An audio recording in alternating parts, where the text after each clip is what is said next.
السلام عليكم ورحمة الله وبركاته. إن الحمد لله نحمده ونستعينه ونستغفره ونعوذ بالله من شرور أنفسنا ومن سيئات أعمالنا من يهده الله فلا مضل له ومن يضلله فلا هادي له ونشهد أن لا إله إلا الله وحده لا شريك له ولا نظير له ولا مثل له ونشهد أن سيدنا وسندنا وحبيبنا ومولانا محمد أما بعد فقد قال الله تعالى في كلامه المجيد أعوذ بالله من الشيطان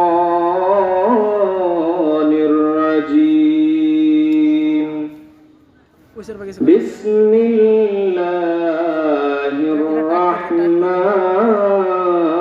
الرحيم إن الله وملائكته يصلون على النبي يا أيها الذين آمنوا صلوا عليه وسلموا تسليما صلى الله على محمد صلى الله عليه وسلم صلى الله على محمد صلى الله عليه وسلم أكبادنا مجروحة من سيف هجر المصطفى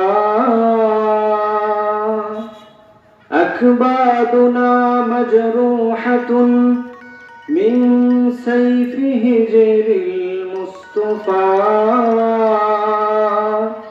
فتوبى لأهل بلدة فيها النبي المحترم صلى الله على محمد صلى الله عليه وسلم সকলে মুহাম্মদের শরীফ পড়েন সাল্লাল্লাহু আলা মুহাম্মদ সাল্লাল্লাহু আলাইহি ওয়াসাল্লাম আল্লাহুম্মা সাল্লি ওয়া সাল্লিম ওয়া বারিক আলাইহি আলহামদুলিল্লাহ। উপস্থিত ঐতিহ্যবাহী বড়বাইত জামিয়া ইসলামিয়া সৈয়দ আহমদিয়া এতিমখানা ও দাওরায়ে হাদিস মাদ্রাসার উদ্যোগে আয়োজিত আজকের এই মাহফিলের সম্মানিত সভাপতি অত্র মাদ্রাসার সুনামধন্য মুহতামিম হযরতুল আল্লাম হযরত মাওলানা ঈমান আলী সাহেব দামাত বারাকাতুহুমুল আলিয়া, আর উপস্থিত জামিয়ার আসাতাজায়ে কেরাম, তুলাবায়ে ইজম এবং বিভিন্ন দূর থেকে মাহফিলের উদ্দেশ্যে আগত মুসল্লিয়ানে একরাম,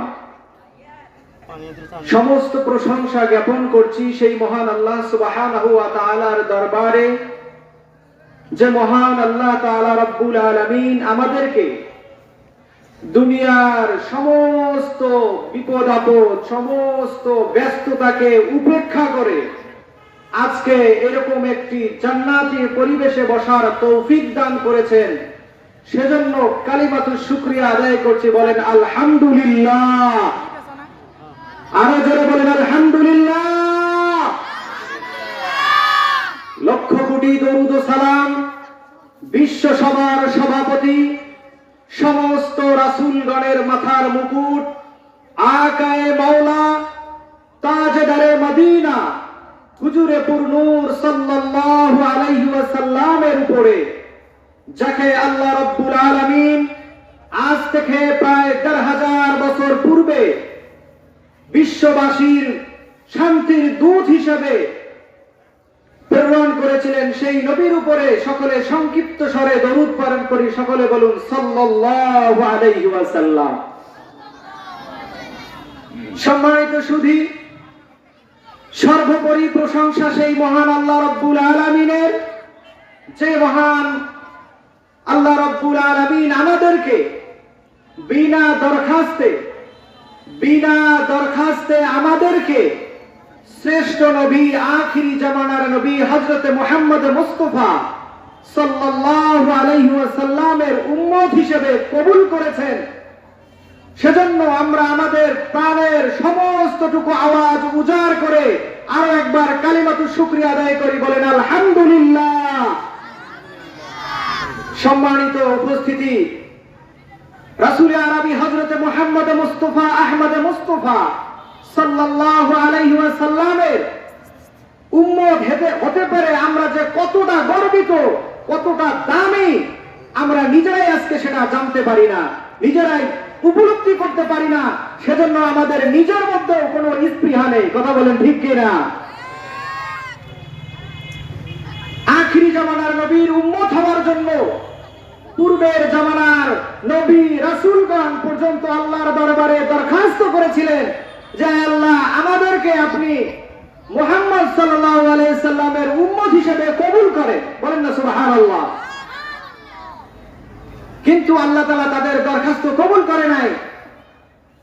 আপনার আমার মতো গুনাহগার বান্দাদেরকে বিনা দরখাস্তে, বিনা চাহিদায় আল্লাহ তাআলা আখিরি জামানার উম্মত হিসেবে কবুল করেছেন। এটা আমাদের জন্য সৌভাগ্যের ব্যাপার। কথা বলেন ঠিক কিনা? আমাদের নিজেদের মূল্যায়ন নিজেদেরকে করতে হবে। আমরা কতটুকু দামি, আমাদের মর্যাদা কতটুকু, এটা আমাদেরকে নিজেকে উপলব্ধি করতে হবে।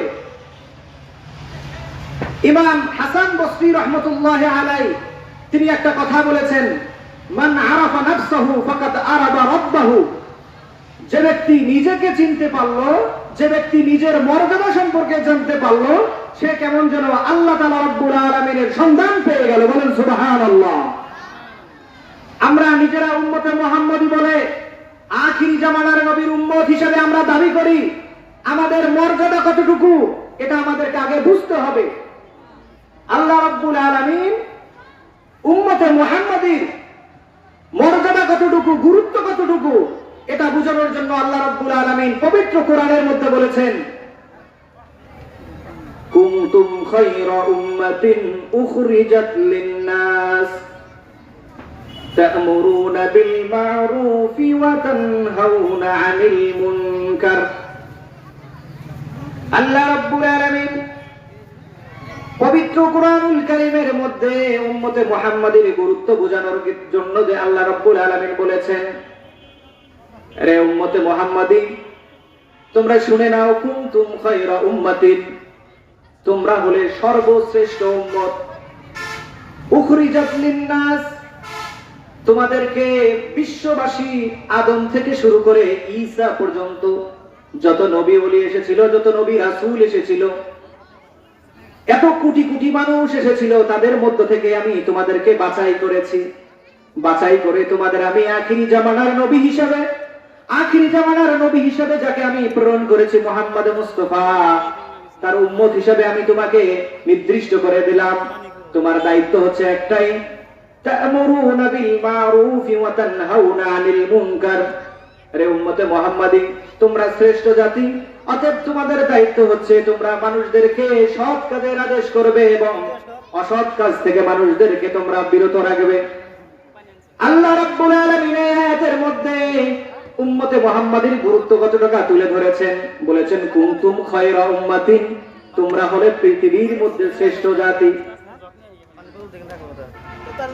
তোমরা হচ্ছে এই পৃথিবীর মধ্যে বাবা আদম থেকে শুরু করে হযরত ঈসা আলাইহিস সালাম পর্যন্ত যত মানুষ প্রেরণ করেছেন তাদের মধ্যে সর্বশ্রেষ্ঠ মানুষ হচ্ছে উম্মতে মুহাম্মাদি তথা মুহাম্মদ সাল্লাল্লাহু আলাইহি সাল্লামের উম্মত। বলেন সুবহানাল্লাহ।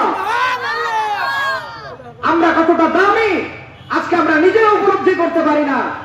আল্লাহ তাআলা আমাদেরকে বলেছেন, হে উম্মতে মুহাম্মাদি, তোমরা হচ্ছে পৃথিবীর মধ্যে সবচেয়ে উম্মত, তোমরা হচ্ছে পৃথিবীর মধ্যে সবচেয়ে দামি উম্মত। বলেন সুবহানাল্লাহ। আজকে নিজেদের মর্যাদা সম্পর্কে আমরা নিজেরা অকেফল না হওয়ার কারণে হীনমন্যতায় ভুগতেছি। এই নবী করিম সাল্লাল্লাহু আলাইহি ওয়াসাল্লামের উম্মত হওয়ার জন্য খোদ হযরত ঈসা আলাইহিস সালাম আল্লাহর কাছে দরখাস্ত করেছিলেন। কিতাবের মধ্যে আসছে হযরত ঈসা আলাইহিস সালাতু ওয়াস সালাম একদিন রাস্তার পাশ দিয়ে হেঁটে যাচ্ছেন, তার কিছু হাওয়ারি সাথীদেরকে নিয়ে ঈসা আলাইহিস সালাম তিনি হেঁটে যাচ্ছেন। আল্লাহর নবী ঈসা তার সাথীদেরকে নিয়ে পাহাড়ের পাশ দিয়ে অতিক্রম করে যাচ্ছিলেন। এমন সময় তিনি লক্ষ্য করলেন পাহাড়ের উপরের অংশে একটা উজ্জ্বল চকচক করতেছে এমন একটা পাথর তিনি দেখতে পেলেন। আল্লাহর নবী ঈসার মনে কৌতূহল জেগে গেল, এত সুন্দর পাহাড়, এত সুন্দর পর্বত, তার উপর আবার কি সুন্দর একটা পাথর জ্বলজ্বল করতেছে, অনেক বড় আকৃতির পাথর। আল্লাহর নবী ঈসার মনে কৌতূহল জাগার সাথে সাথে তিনি তার সাথীদেরকে বললেন, রে আমার হাওয়ারিরা, রে আমার সাথীরা, চলো একটু দেখে আসি, এত সুন্দর পাথর জ্বলজ্বল করতেছে, পাথরের সৌন্দর্য দেখে আমরা আল্লাহর গুণকীর্তন করব, চলো একটু দেখে আসি। আল্লাহর নবী ঈসা তার সাথীদেরকে নিয়ে যখন পাহাড়ের উপরে যখন তিনি পৌঁছালেন, পৌঁছানোর পরে বিশাল আকৃতির জ্বলজ্বলকৃত পাথরটার চতুর্দিকে তিনি ঘুরতেছেন আর বলতেছেন সুবহানাল্লাহ। এত সুন্দর পাথর, এত উজ্জ্বল চকচকা পাথর ইতিপূর্বে ঈসা আলাইহিস সালাম কখনো দেখেনি। সেজন্য প্রথম দেখার কারণে তিনি আল্লাহর প্রশংসা করতেছেন, সুবহানাল্লাহ পাঠ করতেছেন। বলেন না সুবহানাল্লাহ। আল্লাহ তাআলা এই দৃশ্য দেখার পরে ঈসাকে ডাক দিয়ে বললেন, রে ঈসা,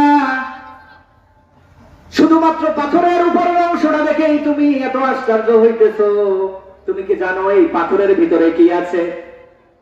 আল্লাহর নবী ঈসা বলতেছেন, রে মাবুদ, আমি কিভাবে জানবো পাথরের ভিতর কি আছে? আপনি যদি একটু দেখার তৌফিক দিতেন।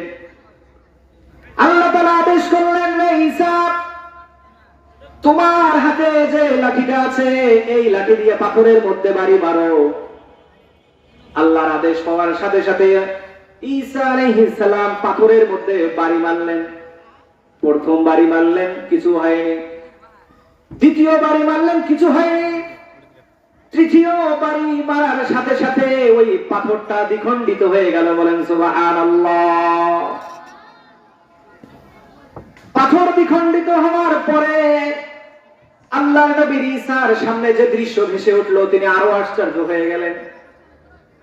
আল্লাহর নবী ঈসা দেখতেছেন পাথরের ভিতর সুন্দর এক যুবক আল্লাহ রাব্বুল আলামিনের তাসবিহ হাত করে আল্লাহর নবী করিম সাল্লাল্লাহু আলাইহি ওয়াসাল্লামের তাসবিহ হাতে নিয়ে আল্লাহর নবী ঈসা দেখলেন ওই যুবক তাসবিহ হাতে আল্লাহ তাআলার তাসবিহ জপতেছে। এই দৃশ্য দেখার পরে হযরত ঈসা আলাইহিস সালাম বললেন, রে যুবক, তুমি এখানে কিভাবে আসলে? তোমার কি পরিচয়? তুমি আমাকে একটু খুলে বলো। যুবক বলতেছেন, আপনি মনে হয় ঈসা জামানার বর্তমান রাসূল, তখন ঈসা আলাইহিস সালাম বললেন, হ্যাঁ আমি আল্লাহর রাসূল ঈসা। ঈসা আলাইহিস সালাম বললেন, তুমি কে, তোমার পরিচয়টা দাও। তখন ওই যুবক বলল, আমি এই পাহাড়ের মধ্যে, এই পাথরের মধ্যে দীর্ঘ 500 বছর ধরে আল্লাহর ইবাদত করতেছি। বলেন না সুবহানাল্লাহ। ঈসা আলাইহিস সালাম জিজ্ঞাসা করার পরে ওই যুবক বলতেছে, আমি আল্লাহর এই পাথরের ভিতরে 500 বছর ধরে ইবাদত করতেছি। আল্লাহর নবী ঈসা আশ্চর্য হয়ে গেলেন, বললেন, কি অবস্থা, 500 বছর তুমি ইবাদত করতেছো? তিনি আশ্চর্য হয়ে গেলেন, এত বড় একজন জামানার কুতুব, এত জামানার বর্তমানে কুতুব 500 বছর ধরে ইবাদত করতেছেন। আল্লাহ নবী ঈসার এই কৌতূহল থেকে, এই আশ্চর্য ভাব থেকে ওই ব্যক্তি, ওই যুবকটি বলতে লাগলো, ঈসা আশ্চর্য হওয়ার কিছু নাই, আমি তো শুধু 500 বছর ধরে এই পাথরের মধ্যে ইবাদত করতেছি, কিন্তু আমার পরে, তোমার পরে একজন নবী আসবে, নাম হবে মুহাম্মদ। সেই মুহাম্মদের কোন উম্মত যদি শবে বরাত শাবান মাসের 15 তারিখ যদি সে এক রাত যদি শুধুমাত্র ইবাদত করে, আমি যুবক যে 500 বছর ধরে ইবাদত করতেছি, সেই 500 বছরের ইবাদতের চেয়েও ওই উম্মতে মুহাম্মদের এক রাতের ইবাদতের মূল্য বেশি। বলেন সুবহানাল্লাহ। উম্মতে মুহাম্মদের কতটা মূল্য, কতটা দামি, এটা নিজেদেরকে বুঝতে হবে, উপলব্ধি করতে হবে। বনি ইসরাইলের এক যুবকের 500 বছরের ইবাদত আর উম্মতে মুহাম্মদের শুধুমাত্র এক রাতের ইবাদত, সেই বনি ইসরাইলের যুবকের 500 ইবাদতের বছরের ইবাদতের চেয়েও দামি। বলেন সুবহানাল্লাহ। সেজন্য আগে নিজেদেরকে উপলব্ধি করতে হবে। হাসান বসরি রাদিয়াল্লাহু আনহু তিনি বলতেছেন, মান আরাফা নাফসাহু ফাকাদ আরাফা রাব্বাহু, যে নিজের মূল্যায়ন, নিজেকে উপলব্ধি করতে পারলো নিজের কতটা দামি, সেজন্য আল্লাহ রব্বুল আলামিনের জন্য সে ফিদা হয়ে গেল। বলেন সুবহানাল্লাহ। উম্মতে মুহাম্মাদি হতে পারে আমাদের দায়িত্ব আছে, ভুলে গেলে চলবে না। আল্লাহ তাআলা বলেছেন, তা'মুরুনা বিল মা'রুফি ওয়া তানহাউনা আনিল মুনকার, তোমাদের শ্রেষ্ঠ জাতি হিসেবে আমি দুনিয়ায় প্রেরণ করেছি, তোমাদের কাজ রয়েছে তোমরা ভালো কাজের আদেশ করবে এবং খারাপ কাজ থেকে মানুষদেরকে বিরত করবে, এটা তোমাদের দায়িত্ব। তো দায়িত্ব আল্লাহ রাব্বুল আলামিন আমাদেরকে দিয়েছেন, দায়িত্ব পালন করার প্রয়োজন আছে না নাই? কথা বলেন, দায়িত্ব পালন করার প্রয়োজন আছে না নাই? ইমাম বুখারী রাহিমাহুল্লাহ বুখারী শরীফের মধ্যে একটা হাদিস বর্ণনা করেছেন। আল্লাহর নবী বলেছেন, কুল্লুকুম রাইন ওয়া কুল্লুকুম মাসউলুন আন রাইয়াতিহি। আল্লাহর নবী বলতেছেন, রে আমার উম্মতেরা শুনে রাখো, তোমরা প্রত্যেকেই দায়িত্বশীল, তোমাদের প্রত্যেকেই দায়িত্বের ব্যাপারে কাল কিয়ামতের ময়দানে আল্লাহ রাব্বুল আলামিন জিজ্ঞাসা করবে। উম্মতের মধ্যে শ্রেষ্ঠ উম্মত হিসেবে আমরা প্রেরিত হয়েছে, আল্লাহ পাঠিয়েছেন, আমাদের দায়িত্ব দিয়েছে, মানুষদেরকে সৎ পথের আদেশ করতে হবে, খারাপ কাজ থেকে বিরত রাখতে হবে। এই দায়িত্বের ব্যাপারে আল্লাহ রাব্বুল আলামিন কিয়ামতের ময়দানে আমাদেরকে জিজ্ঞাসা করবেন। সেই জিজ্ঞাসা করার সাথে সাথে আমাদের উত্তর দিতে হবে যে আমি কি দায়িত্ব পালন করতে পেরেছি কি না। কথা বলেন ঠিক কি না? সেজন্য আগে নিজের মর্তবা বুঝতে হবে। আল্লাহর নবী মূসা আলাইহিস সালাম একদিন তাওরাত পড়তেছিলেন, তাওরাত পড়তেছেন, পৃষ্ঠা উল্টাচ্ছেন, পড়তেছেন, হঠাৎ করে একটা সম্প্রদায়ের নাম আসছে। মূসা আলাইহিস সালাম দেখলেন তাওরাতের মধ্যে লেখা একটা সম্প্রদায় তারা পৃথিবীর মধ্যে আগমন করবে, যেই সম্প্রদায়ের বয়স হবে একেবারে সামান্য, কিন্তু তাদের যে আমল, তাদের যে নেক কাজগুলো এতই দামি যে 500 বছর ইবাদত করার চেয়ে তাদের এক রাতের ইবাদত করার মর্যাদা আরো বেশি। বলেন সুবহানাল্লাহ। আল্লাহর নবী মূসা এই উম্মতের সুসংবাদ তাওরাতের মধ্যে পাওয়ার পরে আল্লাহর কাছে দরখাস্ত করেছেন, আয় আল্লাহ, আয় রব্বুল আলামিন, আপনি ওই উম্মতটাকে আমার উম্মত বানাই দেন। আল্লাহ তাআলা বললেন, রে মূসা, ওই উম্মতটাকে, যে উম্মতের কথা তাওরাতের মধ্যে আমি লিখেছি, ওই উম্মতটাকে, ওই স্পেশাল উম্মতটাকে আমার সর্বশ্রেষ্ঠ নবী, সর্বশেষ নবী মুহাম্মদ মুস্তাফা আহমদ মুস্তাফা সাল্লাল্লাহু আলাইহি ওয়াসাল্লামের উম্মতের জন্য উম্মত হিসেবে আমি তাদেরকে নির্বাচন করে রেখেছি। বলেন সুবহানাল্লাহ। উম্মতে মুহাম্মদী আমরা হতে পেরেছি, আমাদের মর্যাদা কতটুকু এটাকে আমাদেরকে বুঝতে হবে। আল্লাহর নবী ঈসা তিনি ওই যুবকের কথা শোনার পরে আল্লাহর কাছে দরখাস্ত করলেন, আয় রব্বুল আলামিন, যে নবীর উম্মতের এত মর্যাদা, এক রাত ইবাদত করা ৫,০০০ বছর ৫০০ বছর ইবাদত করার চেয়ে দামি সেই নবীর উম্মত আমি হতে চাই। আল্লাহর নবীর ঈসা, হযরত ঈসা আলাইহিস সালামের এই দরখাস্ত আল্লাহ তাআলা কবুল করে নিয়েছিলেন। বিদায় হযরত ঈসা আলাইহিস সালাম কিয়ামতের আগে মুহাম্মদ মুস্তাফা সাল্লাল্লাহু আলাইহি সাল্লামের সর্বশেষ উম্মত হিসেবে তিনি এই পৃথিবীর মধ্যে আগমন করবেন। বলেন সুবহানাল্লাহ। তো যেই নবীর আমরা উম্মত হতে পেরেছি, সে নবীর সম্পর্কে আমাদের ধারণা কি? নবী কিরকম ছিলেন?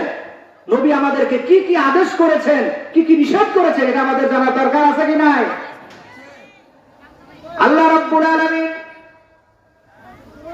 পবিত্র কোরআনুল কারীমের মধ্যে ইরশাদ করেছেন, আল্লাহ রাব্বুল আলামিন বলেছেন, কুল ইন কুনতুম তুহিব্বুনাল্লাহ ইন কুনতুম তুহিব্বুনাল্লাহ ফাত্তাবিউনি ইউহিব্বুকুমুল্লাহ ওয়া ইয়াগফির লাকুম যুনুবাকুম ওয়াল্লাহু গফুরুর রহিম। আল্লাহ তাআলা বলতেছেন, রে আমার প্রিয় হাবিব, আপনি আপনার উম্মতদেরকে জানাই দেন যে তোমরা যদি আল্লাহকে ইন কুনতুম তুহিব্বুনাল্লাহ, তোমরা যদি আমি আল্লাহকে ভালোবাসতে চাও, ফাত্তাবিউনি, তাহলে আমি রাসূল, আমি মুহাম্মদ সাল্লাল্লাহু আলাইহি ওয়াসাল্লামের তোমরা অনুসরণ করো। বলেন না সুবহানাল্লাহ। আল্লাহ রাব্বুল আলামিনের ভালোবাসা যদি আমাদেরকে পেতে হয়, রাসূলের অনুসরণ ছাড়া, রাসূলের অনুকরণ ছাড়া আমাদের কোনো গতি নাই। কথা বলেন ঠিক কি না? আল্লাহ তাআলা স্পষ্টভাবে বলে দিয়েছেন, ইন কুনতুম তুহিব্বুনাল্লাহ ফাত্তাবিউনি, যদি তোমরা আমি আল্লাহকে ভালোবাসতে চাও, আমি রাসূল, তোমাদের যে রাসূল মুহাম্মদ মুস্তাফা সাল্লাল্লাহু আলাইহি সাল্লামের অনুসরণ করো, তার অনুসরণ করলে আমি আল্লাহকে তোমাদের জন্য ভালোবাসা হয়ে যাবে। বলেন সুবহানাল্লাহ। আল্লাহ রাসূলকে যদি ইতাআত করতে হয়, আল্লাহ রাসূলের যদি অনুসরণ করতে হয়, কিভাবে অনুসরণ করবেন? আল্লাহ রাব্বুল আলামিন সেটাও বলে দিয়েছেন, লাকাদ কানা লাকুম ফি রাসূলিল্লাহি উসওয়াতুন হাসানা।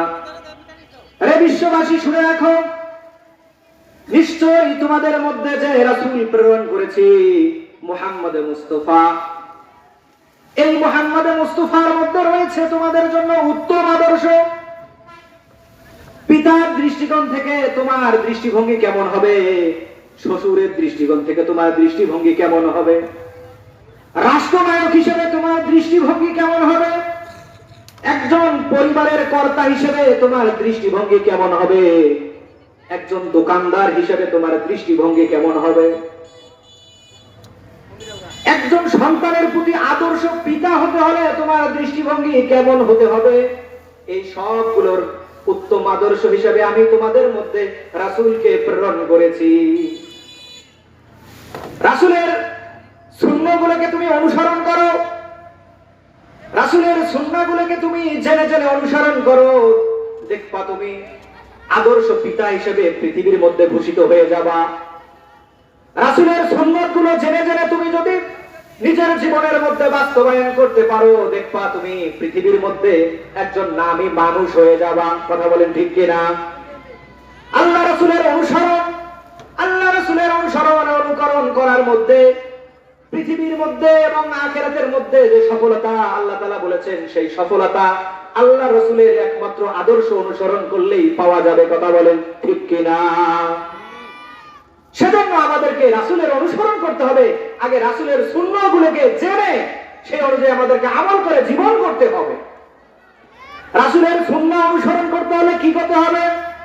রাসূলের সুন্নাহগুলো জানার জন্য কি করতে হবে? বলতে পারি, হুজুর আমার অনেক বয়স হয়ে গেছে, রাসূলের সুন্নাহগুলোকে আমি কিভাবে জানবো? আমি তো অনেক মুরব্বী হয়ে গেছি, মাদ্রাসায় পড়া সম্ভব না, আমি রাসূলের সুন্নাহ জানবো কিভাবে?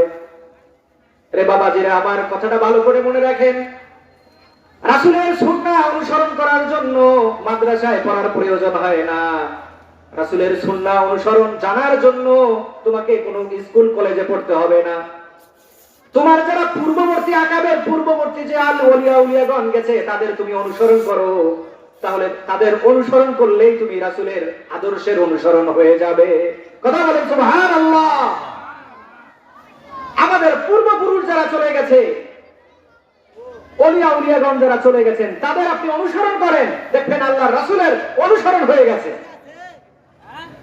আমাদের পূর্ববর্তী যারা ওলিয়া উলিয়া যারা বিগত ছিলেন তাদেরকে আপনি অনুসরণ করেন, দেখবেন আল্লাহ রাসূলের সুন্নাত অনুসরণ হয়ে যাবে। কারণ আকাবায়ে কিরামগণ তারা আল্লাহ রাসূলের সুন্নাহর মোতাবেক ছাড়া কখনো তারা জীবন পরিচালনা করতেন না। সুন্নাহ আর রাসূলের সুন্নাহ জানার জন্য আপনি আরো যেটা করতে পারেন, আপনার যে ছোট ছেলে মেয়ে আছে আপনি মাদ্রাসায় ভর্তি করে দিতে পারেন। সেই ছেলেগুলো, আপনার ছোট বাচ্চাগুলো মাদ্রাসা থেকে শিক্ষা অর্জন করে আপনাকে জানাবে। সেজন্য রাসূলের সুন্নাহ অনুসরণ করার জন্য পূর্ববর্তী যে ওলিয়া উলিয়াগণ চলে গেছেন তাদেরকে অনুসরণ করতে হবে। প্রয়োজন হলে, সেটাও যদি সম্ভব না হয়, নিজেদের ছেলে মেয়ে যারা আছে তাদেরকে, নিজের অধীনস্থদেরকে মাদ্রাসার মধ্যে দিয়ে দেন। রাসূলের সুন্নাহর অনুসরণ আপনি সহজেই বুঝতে পারবেন।